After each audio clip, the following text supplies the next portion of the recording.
Hello everyone, I am Dr. Pooja Mittal and today I am here to explain you on the role of nanotechnology in drug delivery. So I will explain the role of nanotechnology in drug delivery. I am basically from pharmacy background, so I will explain the role of nanotechnology in drug delivery basically. So firstly we need to study what is nanotechnology. Nano means small and technology means technique, right? So nanotechnology means the study of or the technique of making small. So here we are dealing with the drugs so we will divide the drug into a small particulate matter. So that is what basically nanotechnology does. So here we will develop the formulations with small particulate matters. So we can why we are going for nanotechnology in drug delivery, as we are as already we have some conventional systems like tablet, capsules. So what is the need of nanotechnology basically? Basically nanotechnology, because of their small size, they have basic advantages. They have some advantages over the conventional systems, that they can deliver the drug at sustained period of time and they can enhance the bioavailability of the drug, because in the conventional system there were some drawbacks, right? Like less bioavailability of the drug. We all know if the drug is not bioavailable, then it will not show the action, right? So then there is the need to improve the bioavailability, especially in the case of BCS class 2 and class 3 drugs, which are poorly water soluble and less penetration power. So with the help of nanotechnology we can enhance the both. We can improve the solubility as well as penetration of the drug. So that's why we are using nanotechnology in drug delivery. Here we can also sustain the release period of the drug, as we can provide the release period whatever we want. Whatever type of release period we want for our drug particle, that type of release we can provide it with the help of nanotechnology. So that's why this is widely used method in case of drug delivery. Nanotechnology is widely used in case of drug delivery. So here we can prepare nano suspensions, nanoparticles, nanospheres and nanocapsules as a part of formulation systems. So there are many other types also. Many other types are also there, which can be used, which can be prepared as a part of drug delivery or drug formulation system. These are the basic types: nanosuspensions, nanoparticle, nanospheres and nanocapsules. In nanosuspension, what happens? We prepare the nanoparticles. Then they are suspended. These colloidal particles are suspended into some solvent system.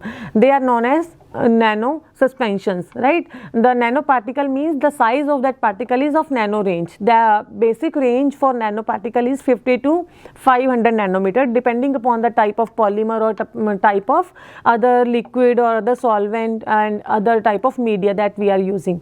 They can vary in their size. So nanoparticles, these are the basic thing which we prepare in the nanotechnology, means the particles of nano size, right? So we can prepare nanoparticles with the help of polymers, with the help of surfactants and with the help of lipids also. Nanospheres are also a type of nanoparticles, but here the drug is dispersed or entrapped in some polymers.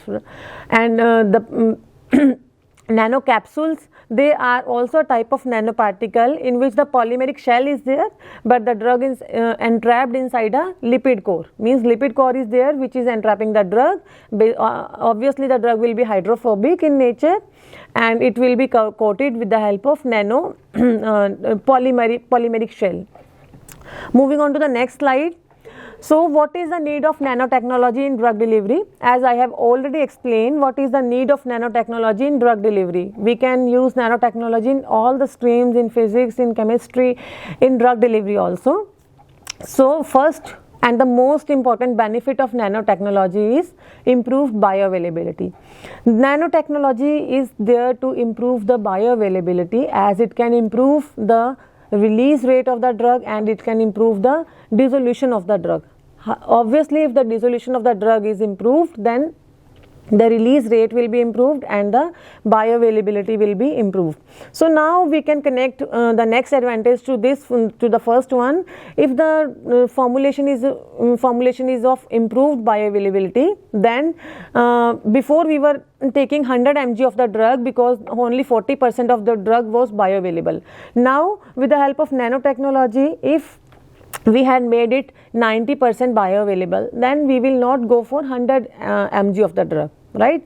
And the need of body is of 50 mg, then obviously we will go for smaller amount of drug. So in this case, means with the help of nanotechnology, where we can improve the bioavailability, in that way we can reduce the dose also.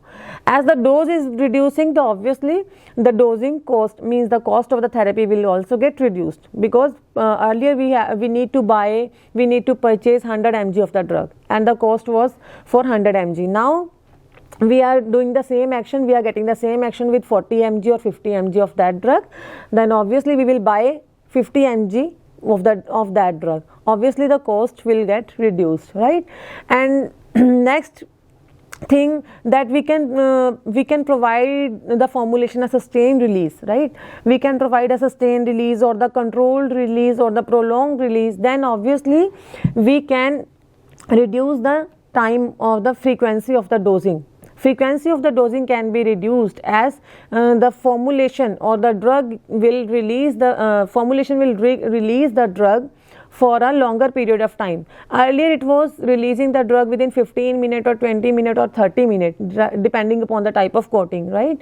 Now the drug is releasing for a period of 1 day or 2 days, means once a therapy will release the drug for 1 day or 2 days, depending upon.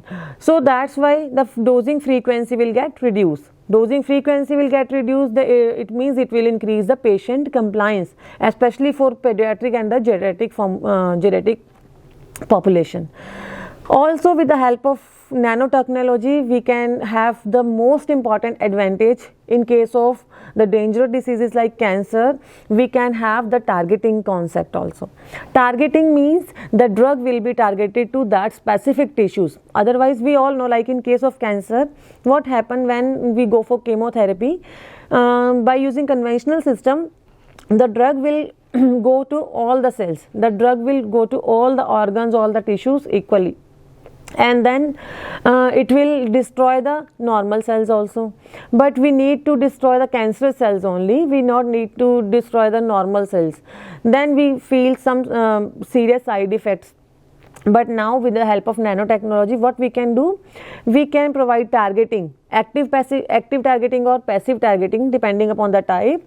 We can have the targeting principle here, so that the drug will be directly going into the targeted population, means targeted population of the cells. Like in case of cancer, in case of breast cancer, it will move to the breast cancerous cells only, it will not destroy the normal cells. So that is the most benefited advantage of the nanotechnology in drug delivery. We can save the normal cells, we can by saving the normal cells, we can reduce the side effect of that particular drug. And similarly, as the drug is going to kill only the cancerous cells, the dose will be reduced. As the dose will be reduced, it will reduce the cost of that therapy. So these are the basic advantages of nanotechnology, that what we people do in nanotechnology and why we people are using the nanotechnology in drug delivery. So moving on to the next slide. What can be the nanocarriers for drug delivery, means what type of nanocarriers we can prepare in drug delivery.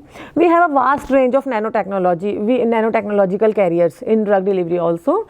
Like the research is always ongoing on the topic of nanotechnology. So there, day by day there is increasing in number of nanocarriers which can be prepared for the drug delivery purpose, and they are smart enough, even they are very smart. So they use very basic principles of the body to target the cells, and not in case of cancer only, in case of many other diseases also it can target the particular population of the cell. So these are some basic nanocarriers that what I have explained in my lecture today. So we can prepare polymeric nanoparticles. As I have already told you, we can prepare nanoparticles. So polymeric nanoparticles can be there, means that nanoparticle which are prepared with the help of polymers. Solid lipid nanoparticle can be there, means the nanoparticle which are prepared with the help of lipids. And polymeric micelles can be there. We can prepare polymeric micelles, dendrimers, magnetic nanoparticles, and liposomes. Liposomes are the first most category that were developed before the existence of polymeric nanoparticles. So I will explain each of this category one by one. So firstly, I will explain about polymeric nanoparticles. So we can visualize it from the picture and from the name also. It can be seen. Polymeric nanoparticles means the nanoparticle which are prepared with the help of polymers. Here the entrapment media means the drug entrapment media. The media in which the drug is entrapped is polymer, and it is dissolved with the help of some surfactants and co-surfactants.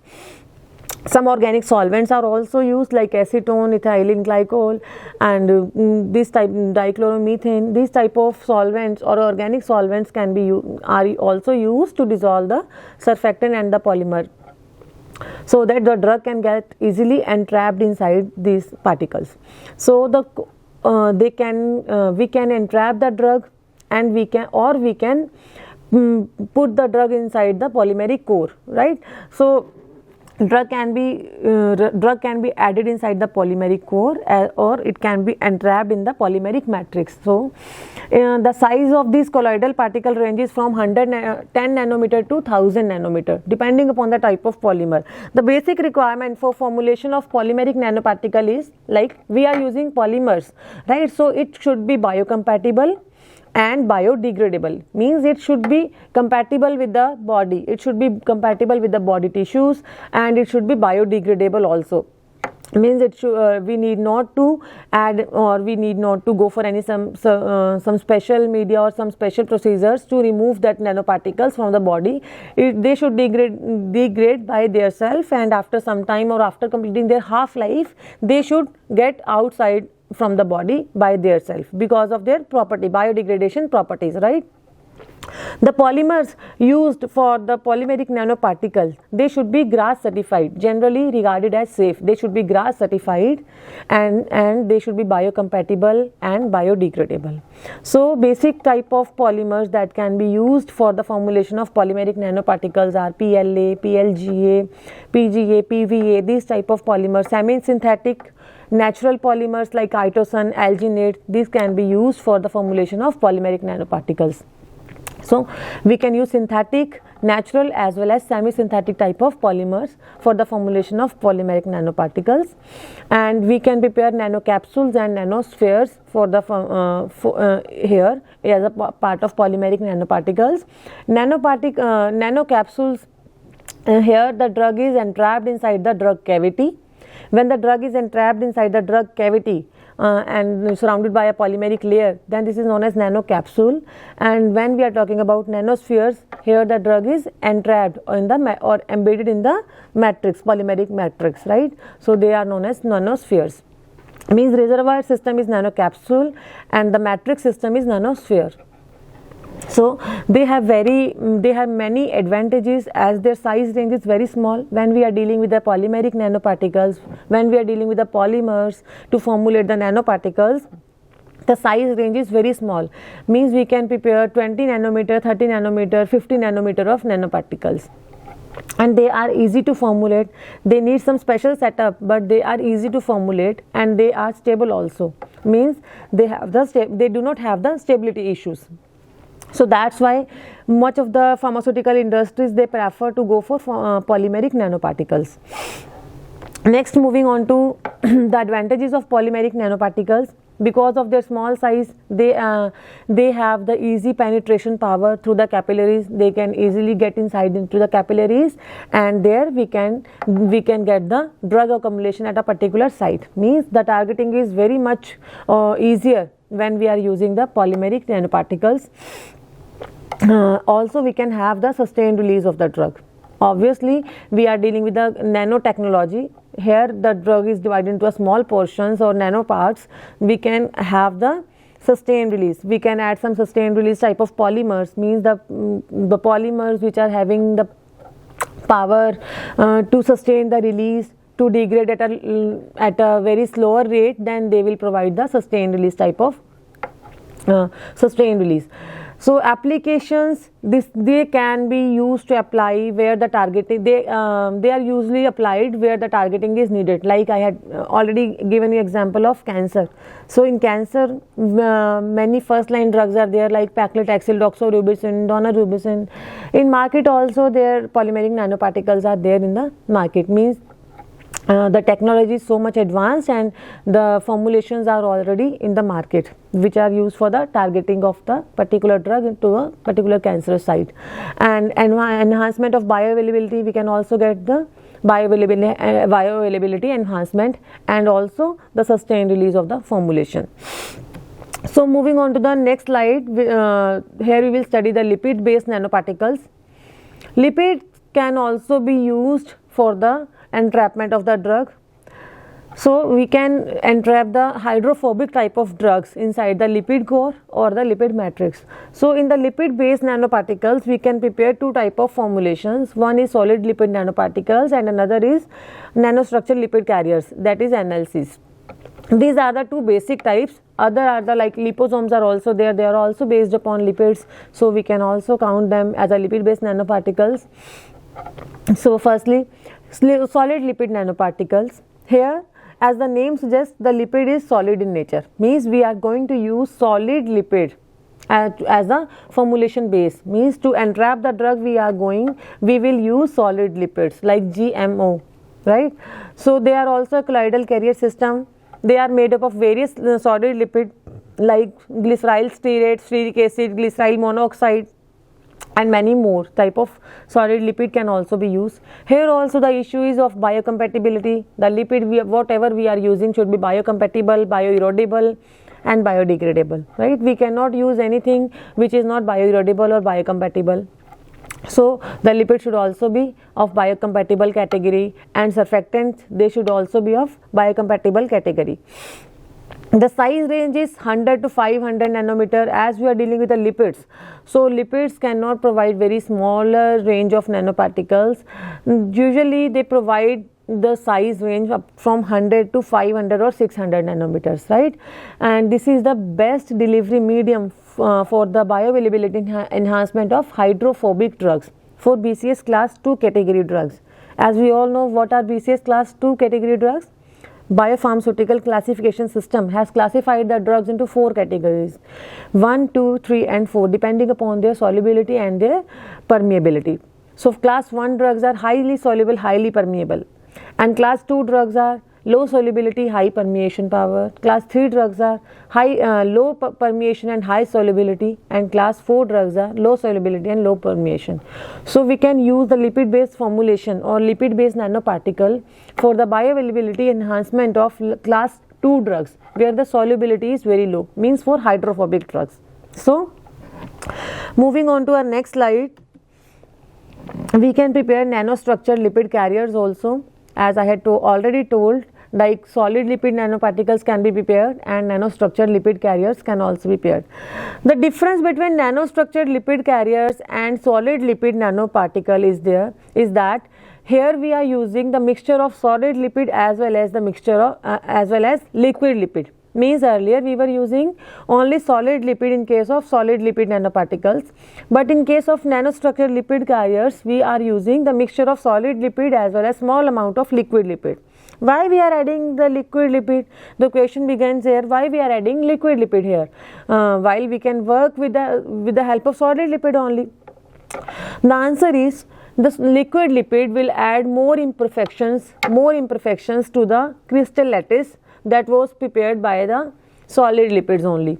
The imperfections added will provide the more entrapment capacity, means here the drug entrapment capability of NLC will be greater than the solid lipid nanoparticles, because in solid lipid nanoparticle the crystal lattice was there and the drug can entrap into a specified spaces only, and after some like they have some stability issue also. After some time the crystal lattice will start breaking down and the modifications of the formulation will start, right. So to prevent all these things, we had added some amount of liquid lipid into the formulation, into the solid lipid, which will break the crystal lattice structure and add more compartments for the entrapment of the drug. So entrapment of the drug will get increased in case of nanostructured lipid carriers, and also the stability issue will also not there. In case of nanostructured lipid carriers, they will have more stability period. They will be stable for longer period of time as compared to solid lipid nanoparticles. They are also the entrapment media or the bioavailability enhancement media for lipid based drug, means for BCS class 2 drugs, but they are better than solid lipid nanoparticles in case of entrapment as well as stability. So we can use nanostructured lipid carriers for the bioavailability enhancement as well as for the passive targeting even. We can also provide active targeting to the cancerous tissue by addition of some molecules or some targeting moiety. Like in case of breast cancer, when we are dealing with the breast cancer and we have to prepare a formulation which will be actively targeted to the breast cancer cell, what we can do, we can provide HER receptors onto our cell, onto our nanoparticles. As we all know, in breast cancer HER receptors are abundantly present. So we can add some targeting molecule which will be directly attacking to the HER receptors. So the formulation will have the targeting property. This is the active targeting system. What we do in passive targeting? Passive targeting, we will not add any molecule, any moiety onto the system. The nanoparticle, by virtue of their size, they will get leaked into the RES system, into the blood capillaries near to the cancerous tissue. They will get leak and accumulate at this site. This is known as passive targeting, where we are not adding anything, we are not adding any moiety, but the nanoparticles, because of their smaller size, they will get leaked towards the cancerous tissue, because in the cancer tissue the blood capillaries, the perforation of the blood capillaries get increased, and due to this perforation the nanoparticle will get leaked there, and as they will get leaked there, they will provide the targeting. This is known as passive targeting. So nanosuspensions, these are also nanoparticulate systems. I have already told, like nanoparticles are suspended in some solvent system, they are known as nanosuspensions. They are good for poorly water soluble drugs, means for BCS class 2 drugs, and the size ranges from 200 to 600 nanometer. Moving on to the next slide, that is polymeric micelles. We can also formulate polymeric micelles. Some polymers are also there, soluble HS. This is the example of polymer which is used to prepare polymeric micelles. Here we are not formulating any double bilayer structure. We are formulating some micelles only with head and tail. Tail is always hydrophobic and head is hydrophilic. So we can incorporate both type of drugs here, hydrophilic or hydrophobic type of drugs. They also have the ability to target the RES system, reticuloendothelial system, and the size range is very fine here. In polymeric micelles, the size range is less than 100 nanometer, and they are very stable in nature. They provide stability and prolonged release, and in rapid in vivo degradation is also there, means biocompatibility issue is not there with the polymeric micelles. Next we will study about liposomes. Liposomes are the type of lipid based nanoparticles, but the size is somewhat greater than the nanoparticles. They are the lipid bilayer structures. Basically in polymeric micelles we had studied about the single layer structure. Here the structure is lipid bilayer structure. What the structure we are having inside our cells, we are also having the same structure inside our cells, lipid bilayer structure. So the outer portion and the inner core is hydrophilic, as the heads are there, and inside the membrane inside the lipid membrane there is the hydrophobic cavity. Means here also we can entrap both type of drugs, hydrophobic as well as hydrophilic. Hydrophilic drug can be entrapped inside the core or on the outer surface of the nanoparticle, but the hydrophobic drugs which they can be incorporated in the middle cavity on the or the lipidic cavity or the tails which are hydrophobic in nature. So we can incorporate both type of drugs here also. They are prepared with the help of many techniques, like water is added onto the lipid layer to make it swell, so that lipid bilayer membranous structures can be formulated. So this is the structure of liposome. They are small spherical shaped particles and the size ranges from 500 nanometer to several microns. They are not in very means we can say very small nano range. They are starting from the starting range is 500 nanometer. It ranges from 500 nanometer to some microns even. And they can entrap both type of drug, hydrophobic and hydrophilic. The basic component for formulation of liposome is soy lecithin and cholesterol. They are used in combination and they are added to some surfactant solution, and after that water is added to make it swell, so that we can get the lipidic bilayer membranous structure. So they can be classified depending upon their layers, means what how much layers we are getting.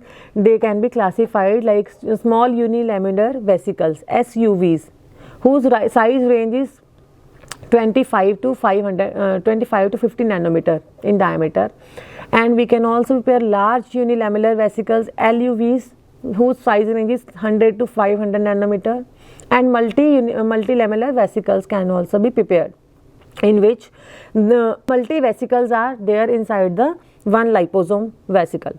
Means in one vesicle multi vesicles are there. They are known as multilamellar vesicles. They are perfect for targeting basis. They can perfectly target the cancerous tissue. They can also be targeted with the help of pegylation, means PEG.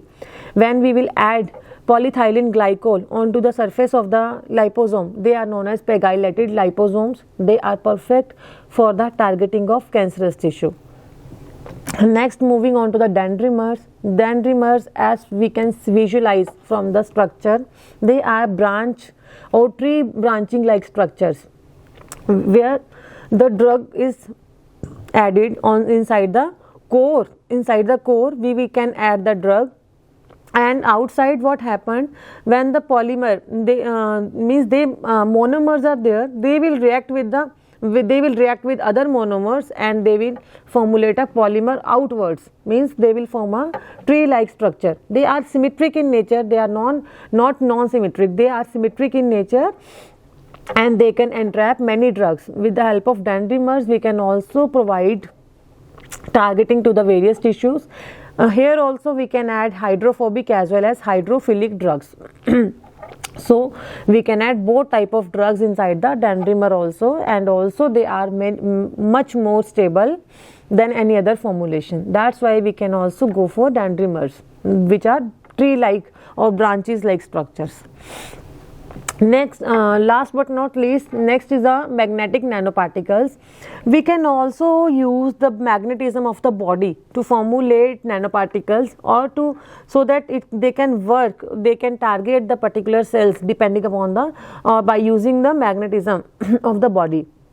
So here the magnetic core is there, which is surrounded by the polymeric coating, and also some ligands are also attached, drug is also attached, receptors are also attached. We can attach whatever we want for the targeting purpose. So they use the magnetism or magnetic property of the body, and they help in targeting to a particular cells, right? They can also be used in magnetic immunoassay, and the size range is also nano range, means 100 to 500 nanometer size range nanoparticles can also be prepared with the help of magnetic nanoparticles. So in today's lecture we had studied about the role of nanotechnology in drug delivery. why we use nanotechnology in drug delivery, what are the advantages of using nanotechnology in drug delivery, and what type of nanoparticles or what type of formulations we can prepare by using nanotechnology. We can prepare various type of systems, like I had already shown you. We can prepare nanoparticles, polymeric nanoparticles, solid lipid nanoparticles, liposomes and polymeric micelles, magnetic nanoparticles, and many more formulations are also there which can be prepared as a part of nanotechnology in drug delivery. We can also formulate some quantum dots, carbon nanotubes, carbon nanowires, carbon nanosponges and nanosponges.